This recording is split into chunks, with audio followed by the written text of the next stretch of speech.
Yeah, hey, Lance, welcome to the show. How can we help? Hey, Dave.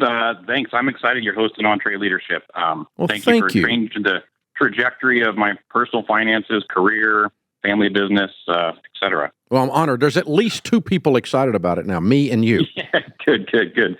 So I run a plumbing company, new construction plumbing company with my parents, and I'm the foreman out in the field, keeping all the plates spinning every day.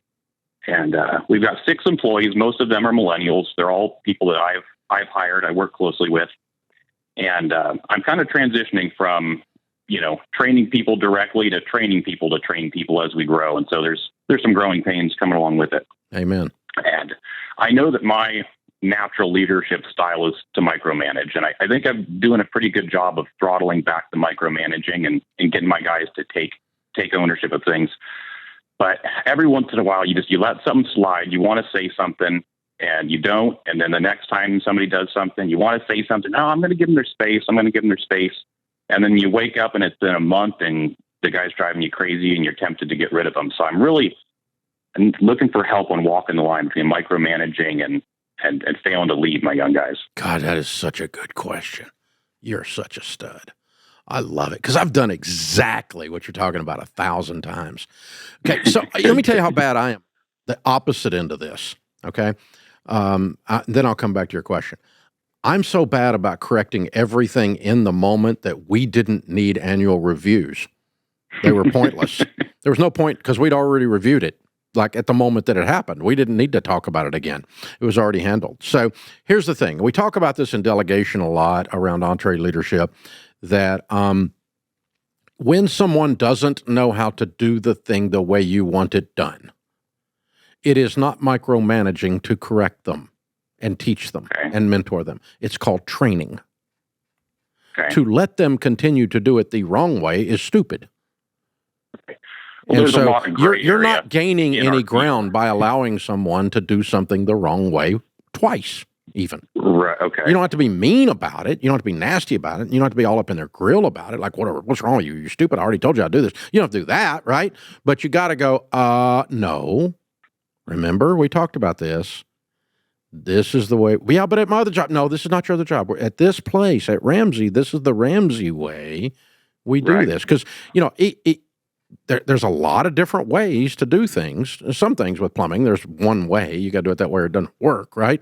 But in terms of dealing with a customer, in terms of keeping supplies on the truck and whatever, I mean, you can do all kinds of different things there. But, if they're doing something a way you don't want them to do it and it's driving you crazy because you've let it slide, that's not their fault. They don't even know they're dumb. Right.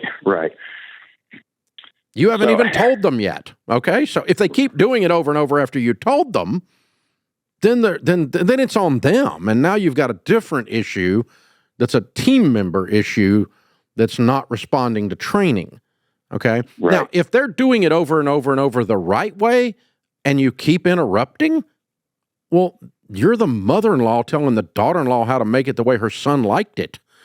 Don't make the beans that way. No, that's interfering then. That's micromanaging, right? Yeah. But you're not doing, so this is the biggest thing. Everybody wants to delegate, and everybody, that's why I thought I was a bad delegator. And then I figured out I'm an excellent delegator. I am really not a control freak because I don't want to do all the work. I feel that. And that's why, I want to be hands off, and it's just, and I think what I'm hearing from you is the permission to open my mouth a little more, and that it's not micromanaging. No, it's instantaneous. Okay, so I've got people who work for me 22 years, and if they're off on something, I go, hey, no, that's off. And then they can argue with me if they want. If they've been here 22 years, they might argue with me because that's how we do stuff. But sure. But it's like, no, that's off. That doesn't work. And we don't wait for them to do it wrong 3 times before we get pissed off enough to say something about it. Okay. That's not, see, you're not a micromanager because your job is to protect what your family has built. Sure. And don't let Jim Bob screw it up by doing it wrong. Right. Right? So you got to go, no, Jim Bob, that's not the way we do it, buddy. Right. It's better explaining not, hey, I'm grumpy because you did it this way. It's no, don't be grumpy. It's not grumpy. You're a teacher. Right. You're a teacher. Yeah. You're not a micromanager. You're a teacher. You're a trainer. You're showing them how. And I don't do it with a grumpy attitude. On the radio like this, or when I'm doing podcasts, I'm always sarcastic because it's my spiritual gift. But when I'm correcting you in person, I'm not nearly that sarcastic. Unless I'm joking with you while I'm correcting you, and then I might be sarcastic, right? I think some of my uncertainty comes from, I'm not on the job with these guys 8 hours a day. I'm hopping from job to job to job, and they're working under somebody else. And so I always hesitate thinking, okay, well, maybe the guy they're working with already kind of coached him on this. I don't want to. Well, you can ask that guy. That's okay. You can ask that guy. Yeah. And say, hey, listen, I noticed this. So, like, I built a couple of houses, and I used a general contractor to build a house. My rule, because I grew up in the building business, Mom and Daddy were in the building business, I was in the real estate business. My rule is I never correct a sub on a home I'm building. That's the GC's job. I'm the owner of the house, and he did it wrong, and it's got to be changed, but I don't need to tell him that. The GC needs to tell him that.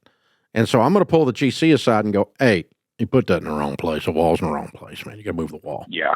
Come on. Look at the blueprint. Right. So when there's respect the chain of command, and I've got a kind of a sloppy chain of command right now because of the size of the business. Yeah. Part of it is you may need to talk about delegation with your guy you're training to lead. Right. Which I don't have a big, Oh, you got one, like you said, you got a guy on the job that's leading another guy, right? And he might have already told him. You told me that, right? Yeah, I never know. So my point is, you need to grab your leader on that job aside and go, hey, did you tell him this? No. Okay. So I need you to go and tell him this. And now you're training the leader. You're not correcting the mistake that was made on the job. You're correcting the leader that allowed the mistake to go on the job. Okay. Because now you're creating a delegatable situation. Because when you leave that job, both these guys got to know what right looks like. And right looks like two things. A, doing the item correctly, and B, correcting the guy that did the item wrong correctly, and neither one of these you did after you finished training both of them. Okay. Is that logical? It is. Yeah. Like I said, it's just really highlighting the It's not mean to let it go on. It's not mean to correct it. It is mean to let it go on. Right. Because then you spend the next couple days. Well, you get mad, and they don't even know why you're mad. I'm going to get rid of this kid. They don't exactly. They don't know why I'm mad. Yeah, because it built up inside of you, and they don't even. Where did that come from? What's wrong with Lance? And so that's what happened to me. And I find, because I'm from the South, and passive aggressive here is an art form, right? And so I thought I was being nice by not telling people stuff.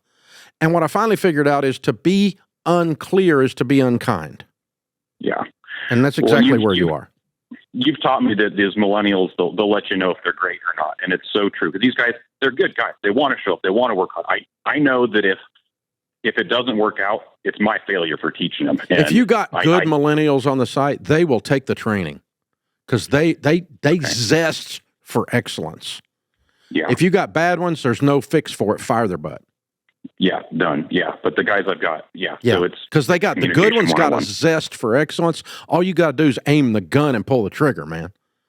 And the point is, you're not doing either one of those things. When you let the thing being aimed at the wrong thing, it's on you. So you're right, and I'm frustrated with you because I did the exact same crap when I was at your stage. At this stage, you're at this Pathfinder stage here.